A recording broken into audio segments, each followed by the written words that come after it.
Assalamualaikum warahmatullahi wabarakatuh. Shalom, Om Swastiastu, Namo Buddhaya. Kami tim debat dari Fakultas Hukum Universitas Siapa Bangsa Karawang. Saya Soliha Azhara sebagai pembicara pertama, Yulia Putri Maudina sebagai pembicara kedua, Megan Falepi Kurba sebagai pembicara ketiga. Demokrasi secara komprehensif merupakan bentuk pemerintahan rakyat di mana rakyat memiliki kekuasaan tertinggi. Secara definitif, menurut Sidney Hock, demokrasi merupakan bentuk pemerintahan di mana keputusan-keputusan penting, baik secara langsung maupun tidak langsung, didasarkan pada keputusan mayoritas yang diberikan secara bebas kepada warga negara dewasa.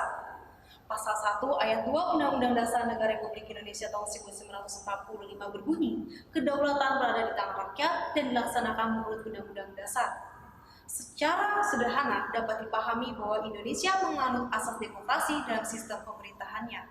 Dalam dinamika hukum dan politik Indonesia, amandemen atau perubahan Undang-Undang Dasar 1945 merupakan suatu implementasi reformasi juga kemajuan dari demokrasi.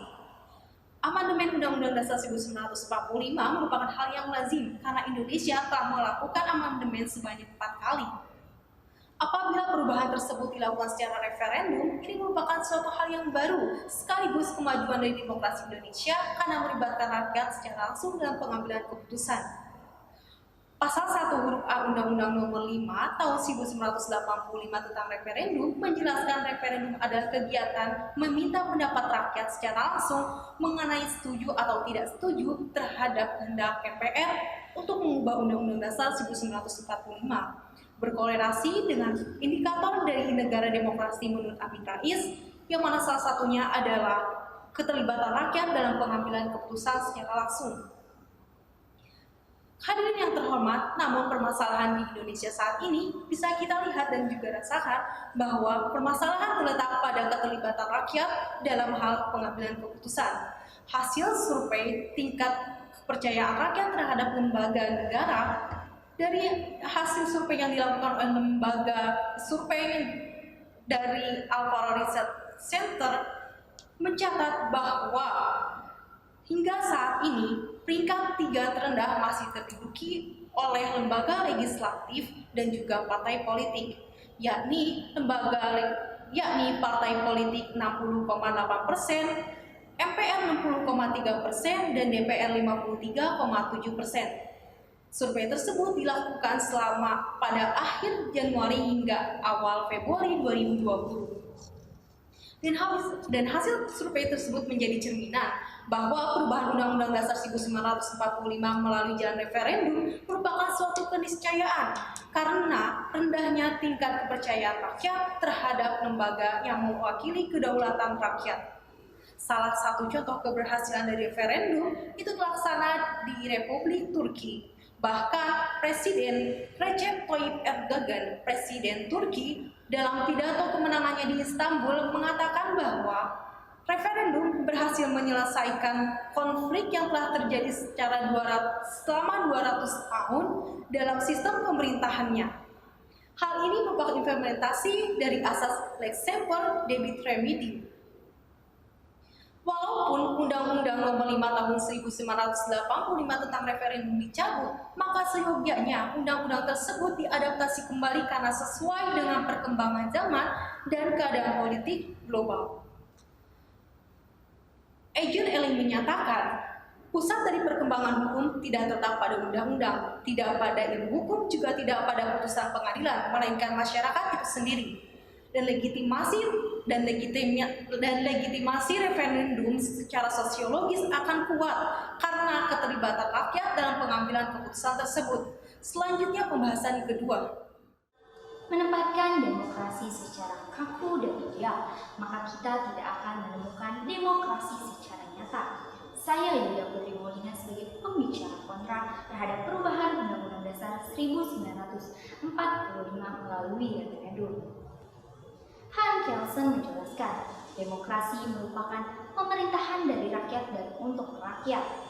Demokrasi pertama kali muncul dan diterapkan di Yunani kuno. Pada saat itu, demokrasi dilaksanakan secara langsung, di mana rakyat berhak mengambil keputusan-keputusan politik secara langsung dengan mengambil suara mayoritas.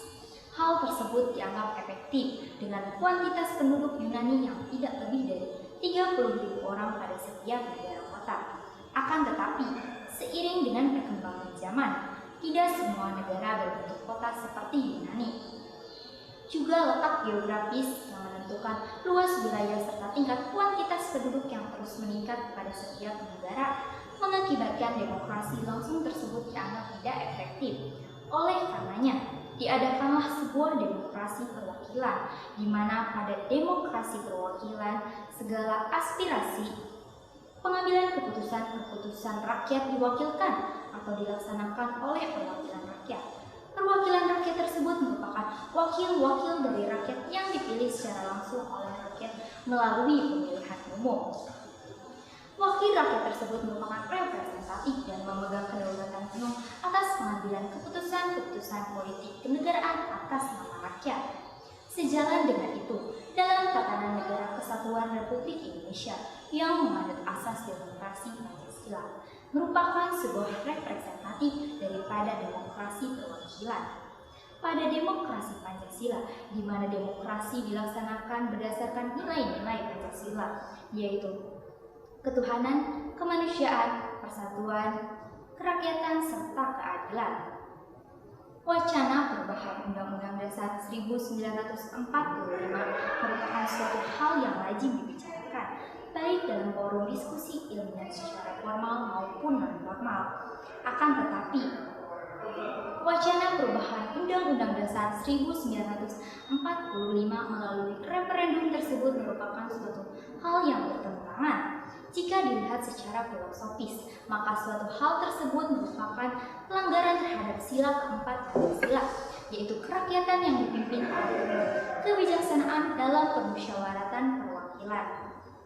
Pun demikian, jika kita tinjau secara yuridis, maka perubahan Undang-Undang Dasar 1945 sangat bertentangan dengan pasal 3 ayat 1 Undang-Undang Dasar 1945 yang menyatakan bahwa Majelis Permusyawaratan Rakyat berhak atau berwenang untuk mengubah dan menetapkan Undang-Undang Dasar 1945. Pun ditegaskan kembali dalam pasal 37 Undang-Undang Dasar 1945 mengenai kewenangan Majelis Permusyawaratan Rakyat untuk mengubah dan menetapkan Undang-Undang Dasar 1945.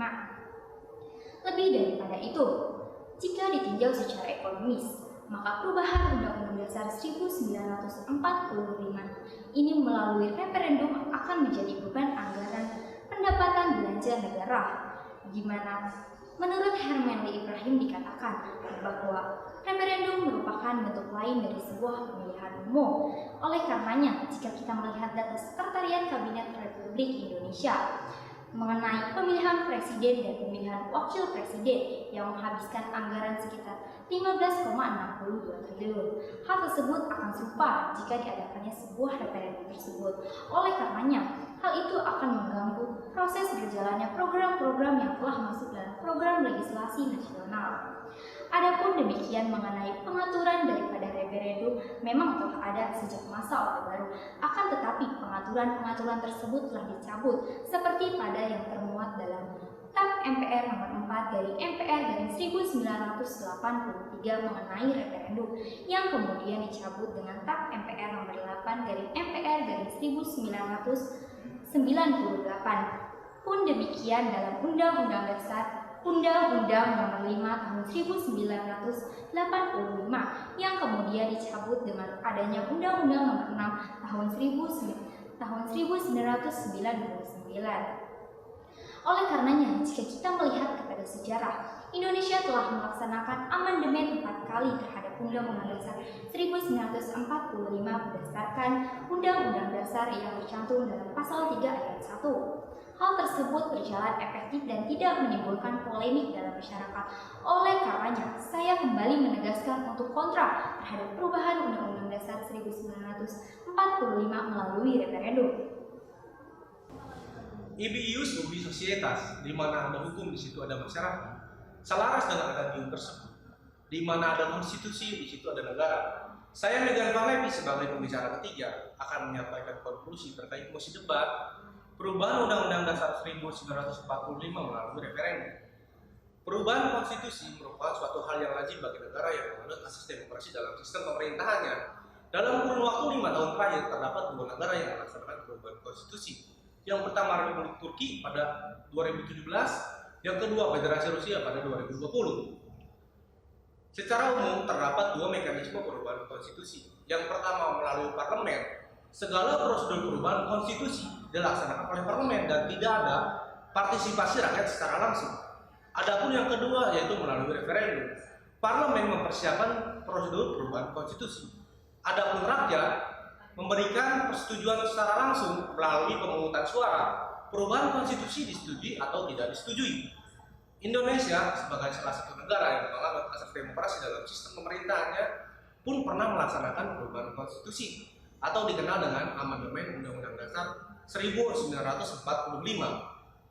Dalam kurun waktu 1999 sampai dengan 2002 telah dilaksanakan 4 kali perubahan konstitusi atau perubahan Undang-Undang Dasar 1945. Adapun perubahan konstitusi atau amandemen Undang-Undang Dasar merupakan kewenangan mutlak dari Majelis Permusyawaratan Rakyat, tercantum secara tegas pada pasal 3 ayat 1 Undang-Undang Dasar 1945. Majelis Permusyawaratan Rakyat berwenang untuk mengubah dan menetapkan Undang-Undang Dasar. Ihwal perubahan Undang-Undang Dasar melalui referendum tidak terdapat instrumen hukum yang mengakomodasi. Adapun pada masa Orde Baru terdapat 2 instrumen hukum yang mengakomodasi perubahan Undang-Undang Dasar 1945 melalui referendum. Yang pertama adalah Ketetapan MPR nomor 4 tahun 1983 tentang referendum, dan yang kedua adalah Undang-Undang nomor 5 tahun 1985 tentang referendum. Akan tetapi kedua instrumen hukum tersebut telah dicabut atau tidak berlaku, sehingga dewasa ini tidak terdapat lagi instrumen hukum untuk mengakomodasi perubahan Undang-Undang Dasar 1945 melalui referendum. Jadi, walaupun referendum itu memberikan partisipasi rakyat secara langsung sehingga legitimasinya kuat, akan tetapi secara hukum tidak ada instrumennya sehingga tidak dapat dilaksanakan. Oleh karena itu, referendum dalam perubahan Undang-Undang Dasar 1945 bisa dilaksanakan dengan catatan adanya instrumen hukum yang mengakomodasi.